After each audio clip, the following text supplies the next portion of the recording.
In this presentation, we will go over the t-test, what it is, how to calculate it, and how it should be applied. So what is the t-test? A t-test is an inferential statistic used to determine if there is a significant difference between the means of two groups and how they're related. T-tests can be applied to either one or two populations, and the test can be one sample, two samples, or a paired t-test. A one or two-tailed t-test is conducted depending on whether one cares about whether two populations are different from one another or whether one population mean is greater than or less than the other.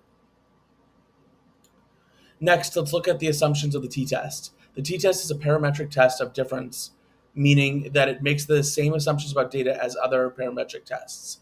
The t-test assumes your data are independent, are approximately normally distributed, have a similar amount of variance within each group being compared, that is, homogeneity of variance, and come from random samples. Let's go over how the t-test is calculated. The t-test produces two values as its output, t-value and degrees of freedom.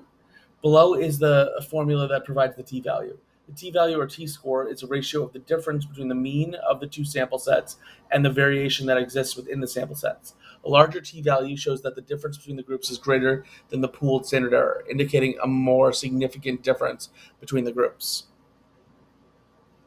Finally, the t-statistic is used to draw conclusions about hypotheses.